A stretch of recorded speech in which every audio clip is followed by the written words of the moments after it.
मोदी जी को कुछ दिख नहीं रहा है।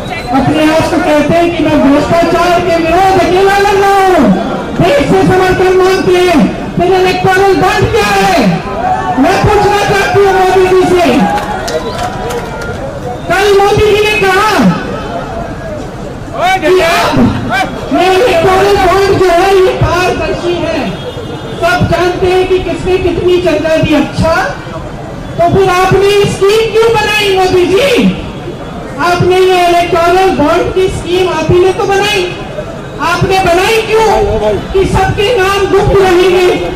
फिर जब सुप्रीम कोर्ट ने कहा कि ये गलत स्कीम है, इस स्कीम से भ्रष्टाचार हो रहा है, मोदी जी की सरकार को कहा, बैंकों को कहा कि सूची निकालिए चंदा की।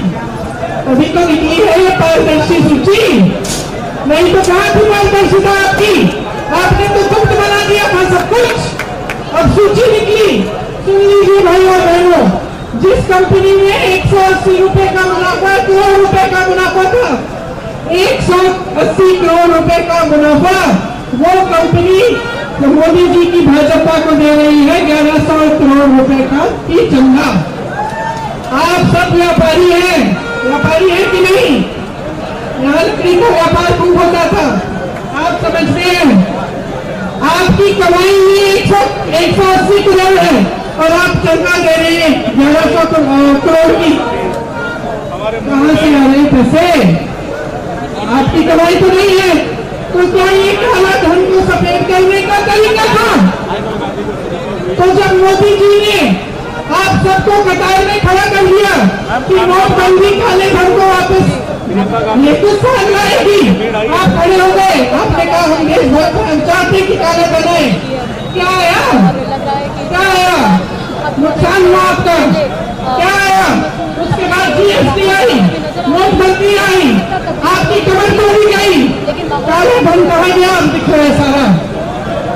अब इलेक्टोरल बॉन्ड की जब सूची निकली तो सब दिख रहा है कि काला धन कहा गया।